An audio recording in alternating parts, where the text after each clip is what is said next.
Welcome back!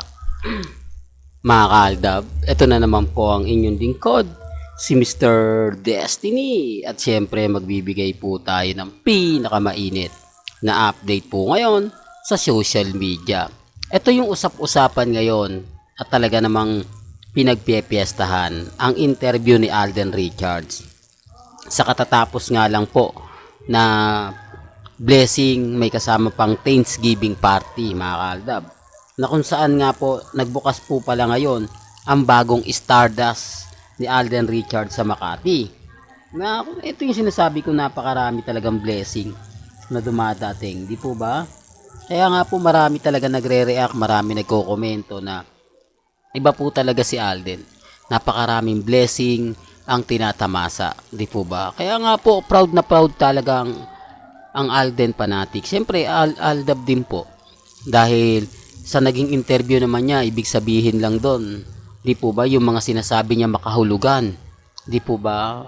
Sa bagay, kasi kung dudugtong ko ito kay Mengay, sa relasyon po nila, magiging bitter na naman ako. Pero kung napanood nyo naman po yung interview ni Alden Richards, na kung saan umabot nga po ng 10 minuto mahigit o 15 minutes, talaga naman pong mapapaisip po kayo. Hindi na natin, kumbaga, isa-isahin pa rito kasi alam naman po natin, mga kaaldab, na pagdating sa mga bagay-bagay na ganyan, hindi naman po ako nagpapatalo. Hindi naman po tayo nagpapahuli. Bagkus updated nga po tayo. Di po ba? Kaya nga po, blessing po ang tinatamasa ngayon ni Alden dahil din po sa mga nangyayari po sa kanila o sa kanya. Kaya nga po malaking pagbabago ang pagpasok ng 2024. Di po ba? Pero gaya sinabi ko, wala pong pilitan ha. May kanya-kanya tayong opinyon, may kanya-kanya tayong reaksyon. Kung ano po yung gusto ninyong mapanood, mapakinggan, relax lang po kayo. Gaya po ng interview ni Alden sa mga nakapanood na niyan, sa mga nakaintindi ng sinabi ni Alden, congratulations. Hindi po ba? Ilang naman po yun eh. Sa mga hindi, kanya-kanya tayong opinyon. Hindi po ba?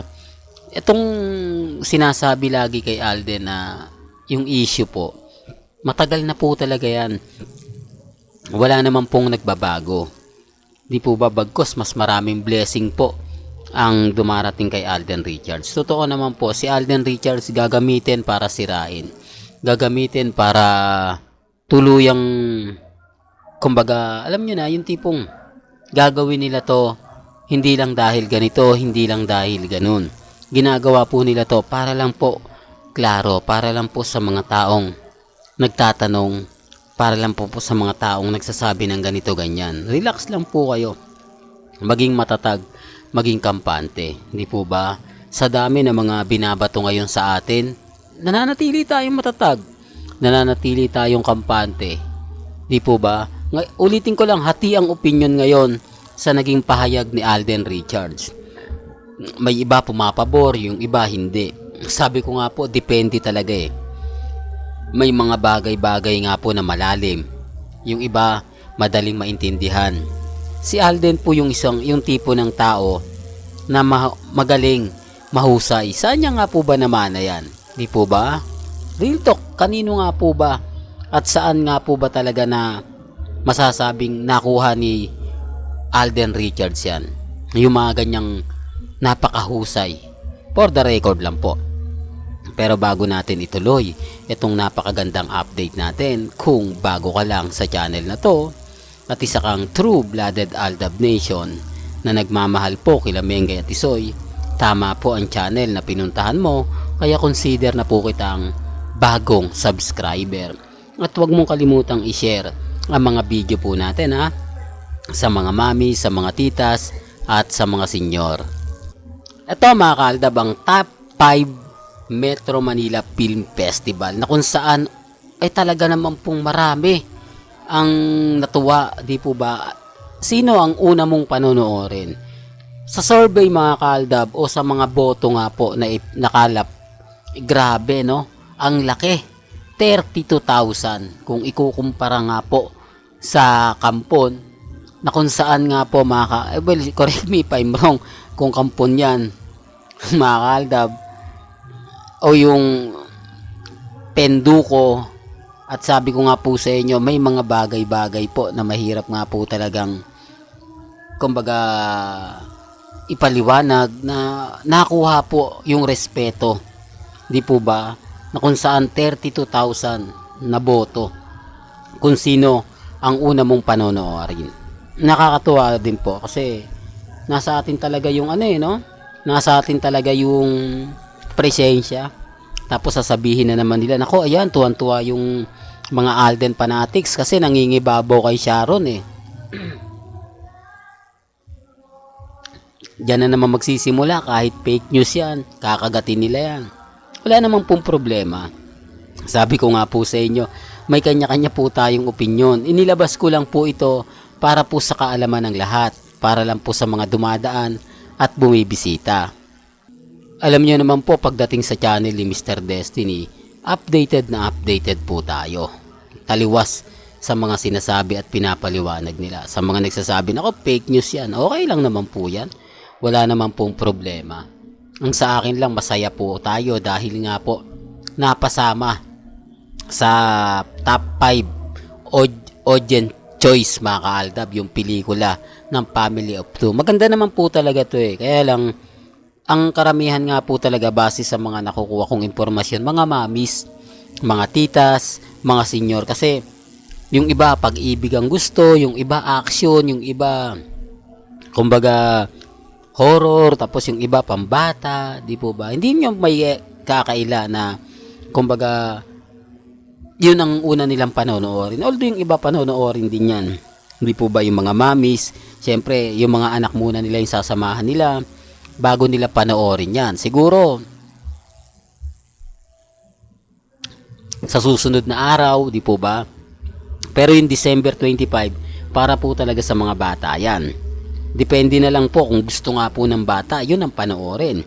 Kung iniidolo niya si Alden Richards at si Sharon Cuneta, o si Sharon Cuneta para sa mga mamis, si Alden Richards para sa mga kabataan, di po ba? Hindi ko naman sinasabi na etong istoryan to walang kumbaga epekto sa mga kabataan. Hindi po, meron po talagang dito a mother and son talaga, di po ba? Pero siyempre yung iba wala pang mga anak, di po ba? Hindi nila gaanong ma-appreciate yan. Pero yung iba na may mga anak na mas nila, mas gamay po nila. Kasi nga po yung istorya, although sinasabi ko para talaga to sa anak at magulang, pero depende po kasi yan depende sa mga mangyayari at magaganap, di po ba? Kaya nga po, ulitin ko lang, balikan natin tong interview. Mahirap magpaliwanag, mahirap magsalita kung ano na nga po ba, kung may mali nga po ba o wala, depende pa rin po yan.